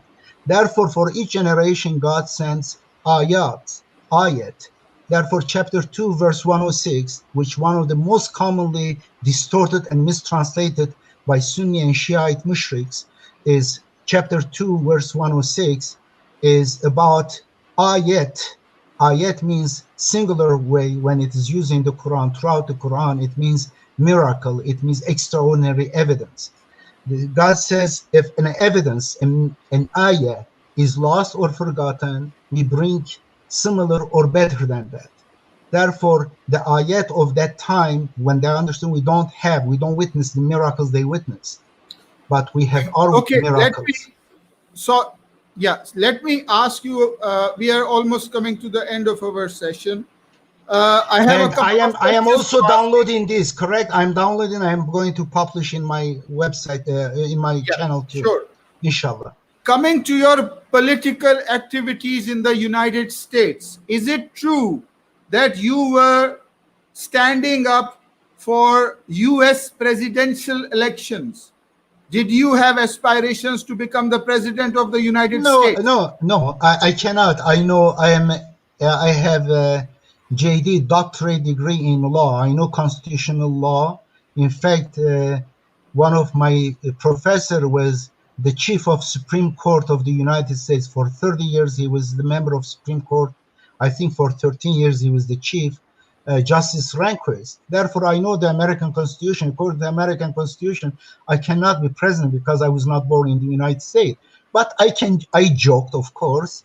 It was a joke, but people outside sometimes they cannot differentiate joke from truth. However, my son ran for Congress, but their opponent made up a lie against him.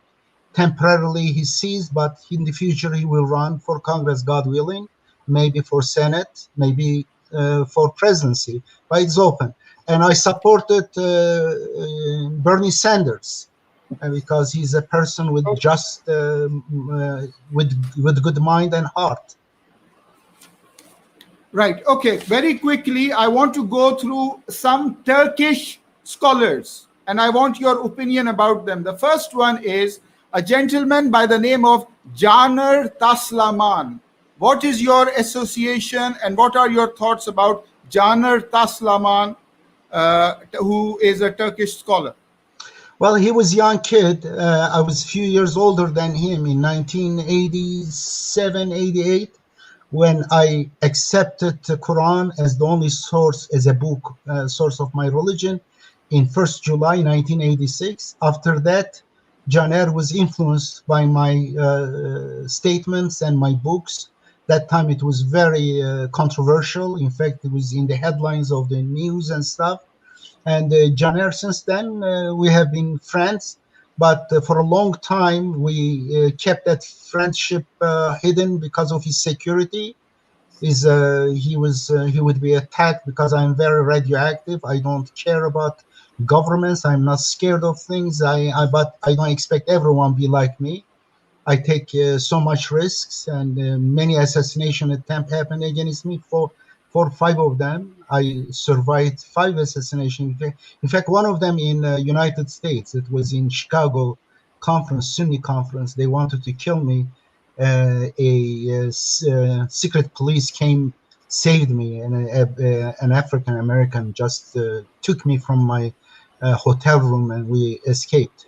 Anyway, but Caner Taslaman is a good guy, and I like him. He's a professor of philosophy, and recently we had together a beautiful video, first time after many years. Our friendship was not known publicly. We made it public.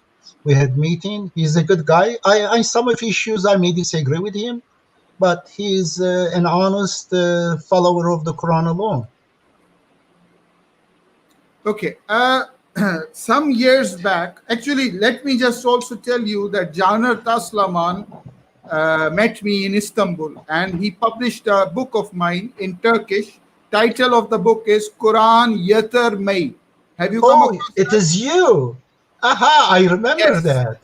Oh, Kashif Shahzada. But I see you are confused between Quran and Hadith and stuff. How come? No, I'm not confused, but You are. Caner Taslaman hosted me. He's a very nice chap. Mashallah. He is a nice guy. He is a nice guy. Mashallah. I'm so glad that you met him. I didn't know. Yes. I didn't know it was you. I remember now. Yes, it was Kashif Shahzada. Yes. Now, okay. Now I can relate you. Yes, I remember that book. And he told me that he had you and he was happy with you. But I'm not happy with you. I think you are confused, my brother. Okay. Now, you need to reject all hadith. You cannot really pick one even hadith as the next to the Quran. I'll have to reject you as well, because your words are also hadith. Absolutely, reject. I don't care. No problem. But follow the Quran alone. Okay, no problem. Okay. Another group I want your views on is a group that I was in communication with in the late 90s. The founder of that group claimed to follow the Quran, but I noticed that he was having some views of being Imam Mahdi. You know the Imam Mahdi. You know, I'm sure Imam Mahdi. His name is Adnan Oktar. Oh Who is God. Adnan Oktar, and what are his beliefs, and what do you think of him? Adnan Oktar, when I was a best-selling author, he became a little bit known. And when I converted to Quran alone, when I became rational monotheist, then he wanted to learn about this. He was interested. I met him a few times, and he appeared to be, he wanted to accept the idea. In fact, he appeared to be accepting the idea of Quran alone. That time he was recruiting students from universities, and especially he was targeting the children of the rich and elite. But I found out that he was a hypocrite and liar that time, because he was also associating himself with the Kibrisi, the clear, how do you say, the order leader, Tariqat, Sheikh Kibrisi, whatever his name. And then, and I thought, and then I see that he's continuing his belief about Mehdi and Dajjal, those kind of fabrications, lies. I warned him. I said that this doesn't go along with the Quran alone. And in fact, the hadith about Mehdi, even the followers of hadith find many of them to be fabrications. And of course, when I found him that he was not honest in his search of the Quran, he thought that the Quran alone will provide him more freedom to recruit the children of the secular people, modern people. He was looking at pragmatically for sheer purpose of improving his cult. And when I noticed that first time in my life, I let someone record our conversation secretly, because I found him dangerous. It was in 1988. Do you hear me? Hello? And then I had someone record our conversation in cassette, and then I had to escape from Turkey. At that time, I was 4 years I had been in prison, and then after this one, I was declared zindiq and murtad. My life was at risk. I had to escape to United States. After I came to United States, that secretly recorded video of me chastising him and demonstrating his hypocrisy. It was published in a very popular magazine as a cover story. Though he was exposed that time, but unfortunately the Sunnis, they followed him, his books. They glorified him. In fact, he was not writing his books. He doesn't have the intellectual capacity, acumen to write those books. His followers, his basically zombies, these poor students who were zombified by him, they were writing. And he was also getting their inheritance. Some of them were very rich. When their parents died, they would get their inheritance. He was basically becoming rich by using them. And then with time, he became worse and worse, and then created a sex cult. And but I had exposed him in 1988, and it was published, well known in Turkey. But Sunnis, hypocrites, they don't care about the truth about the guy. They found him, he was putting together some books against evolution, which is true, and they basically fell for him. In fact, AKP Erdogan also used him for a while. They had a symbiotic relationship, but at the end, they got him. Now he's in prison because of his sex cult. But for years, he was protected by Erdogan. In fact, I went to Turkey several times. I was arrested in airport. I'm sorry, arrested, I say. I was detained in airport because Adnan Oktar's complaint that I had insulted him in my writings or videos. Yep. Are you there? You left me. Kashif, what are you doing? Okay, I left alone here. I don't know what is going on here. Let's see whether I am. Oh, here. Yeah. Let me see. Yeah.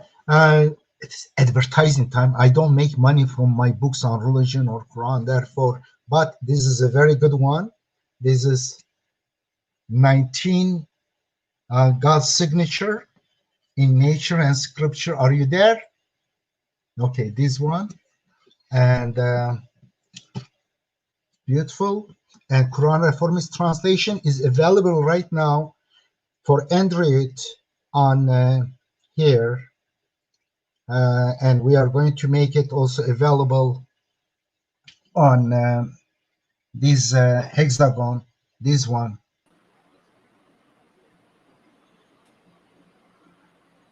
My So, apologies. Can you hear me? oh my gosh, this verse came. It is hexagon, and then this verse randomly came about. This is the random touch, the middle one. Okay, let's see.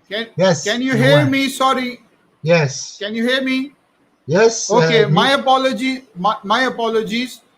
While you were We were not here, talking I about. did something. I advertised a couple of my books here. you were Okay, well, you are welcome to. We were talking about Adnan Oktar, who also goes by the pen name of Harun Yahya. What are your views on Harun Yahya, Adnan Oktar? Who I is this said it guy? already. He's a charlatan. He's a liar. I exposed him in 1988 when a short time he became my student in 1987 and 88. But when I discovered that he was a hypocrite because his relationship with the Sheikh Qibrisi and his belief in Mahdi and Dajjal hadith, it doesn't go. When you say Quran alone, you cannot believe in those stupid stories. But he was worshiping his ego.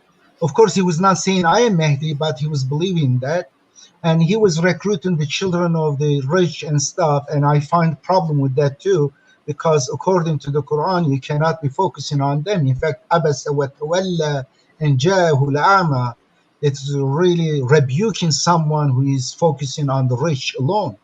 And therefore, when I had my rebuking and chastising him be recorded on a cassette, and later when I had to immigrate to United States for my freedom, it was transcribed, and the transcription was published in a very popular magazine, Girshim, the cover story. It exposed the thing. That time they were considering me as a murtad. And of course, my conversation with him shows that he was my student, but I was also very critical of him and warning him. And that time he was exposed. However, he ended up be able to again make the amends with the Sunni group, despite his connection with me. And then he continued further. He became popular author and stuff. They advertised his book everywhere around the world. And he was a crook, a big liar, because he was not writing his books. None of the books is written by him. He's not intellectually capable of writing those books. His so-called students, the cult members, they were dedicated poor kids. They were hoping they will become the supporters, the ministers of Mahdi, and they were dedicating their 24 hours, 7 days to put together these work. Most of them are translation from Christian books, and some from copy and paste from science books, and some stupid story books. Altogether, they had those books. And for a long time, his books were sold around the world by Muslims. And they were full of lies, like Mahdi stories or falsehood, pseudoscience against evolution. And later, his cult became a sex cult. And that sex cult, Oh, unfortunately, oh yeah, sex cult. They were doing all sorts of horrible sex, very perversions, and the girls were be rotating among the boys and stuff. If you look at them, and that time even they were protected by Erdogan. Erdogan was protecting. When I went to Turkey 5 times, the last 5 times, I was on 6 times. 5 of them I was arrested by police not arrested, it's called detained by police, because Adnan Oktar, his cult, was they were complaining against me that Edip insulted me or insulted the Turkish government or insulted the Erdogan. They were basically informants against me. They were opening lawsuits against me.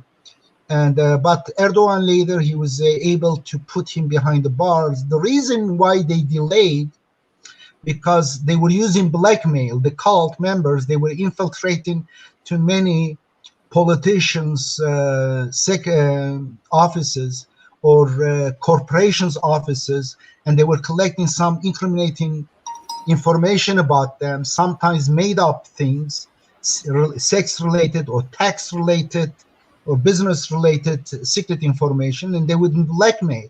Therefore, a lot of members of the AKP, Erdogan's party, had compromised the information against them. They were compromised. And therefore, this guy was hiding, and they could not go over these guys because they could release. Therefore, it took them several years, many years. They basically secured all those copies of those information, not only in Turkey, the secret police all around the world. When they were sure they got all the members, their connection, they secured, they got all this information from their hands, then they arrested him. Now he has been in prison several years. But the reason they couldn't go against him, because they know there was terrible incriminating information in the cult's hand. Until they were sure they got all that information from the cult, not only in Turkey, outside, they gave time.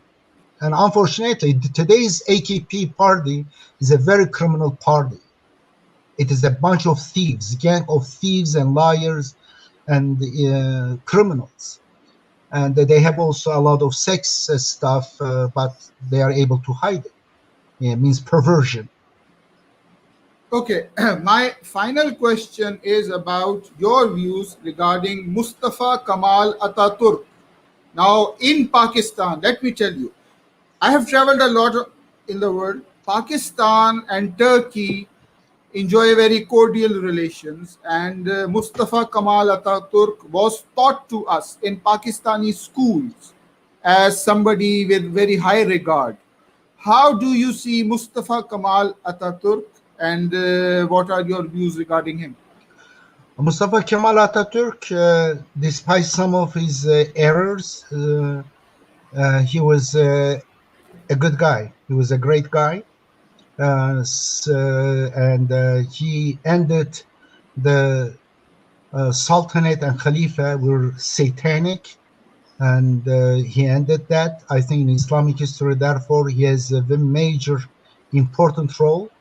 He was against the Sunni religion that made up and backward, full of superstition, ignorance, misogyny. He was an enlightened man. He was a monotheist or a deist, you can say. But he was against the religious clergymen, which in the name of God, they were making up lies, and they were killing people, torturing people, or turning people to zombies.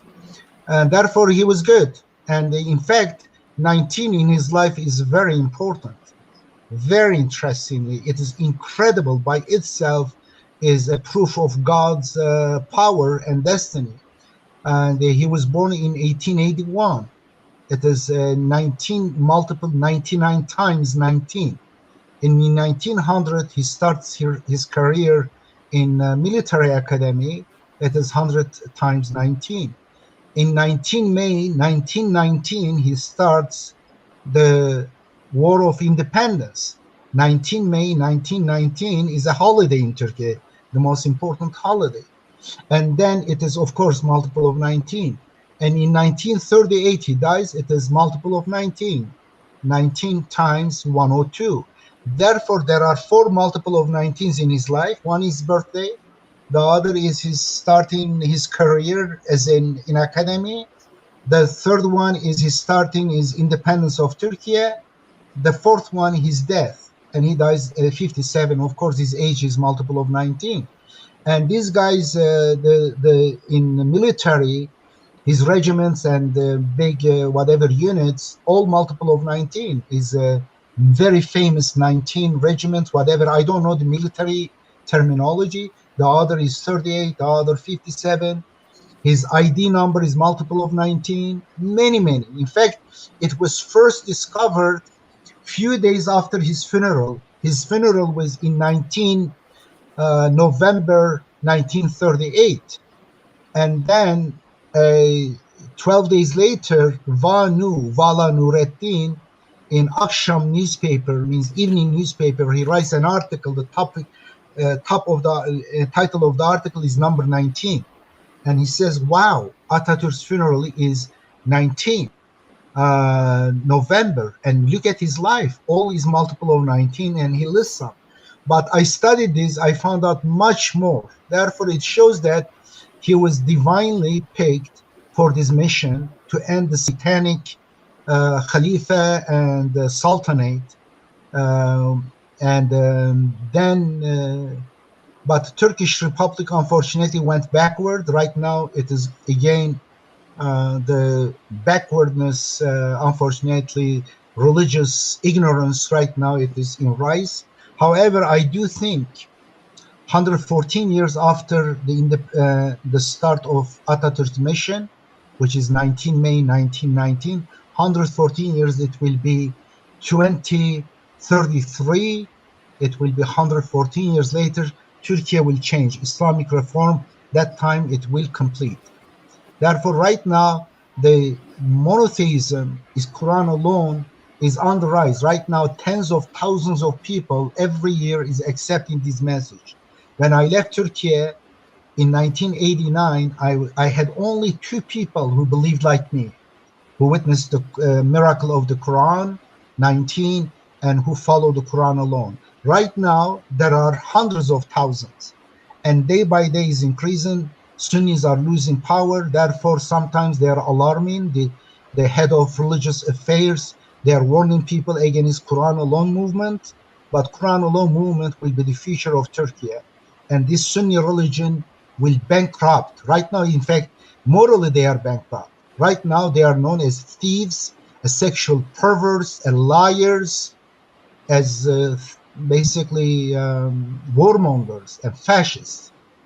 And therefore, Atatürk was good, but unfortunately, today's Tayyip Erdogan is the biggest dictator. He's the biggest liar. He talks about Hazreti Ömer's patched clothes. Hazreti Ömer was so just. He was walking with patched clothes. But right now, he built for himself from poor people's money the biggest mansion in the world. Not only that, he made another mansion. His biggest mansion was 1,150 rooms, biggest in the world.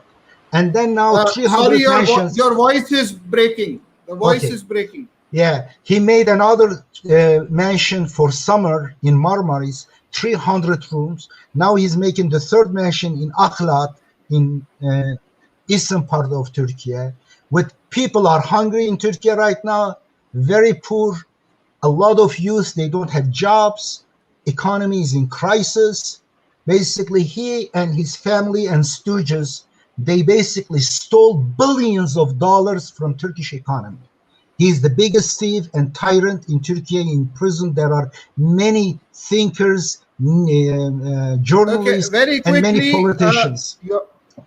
Very quickly, we have 2 minutes. Last question. You were interviewed for RT by the British politician George Galloway. Yeah. Do you know a bit more about George Galloway's beliefs? What are his religious beliefs? Did he share them with you?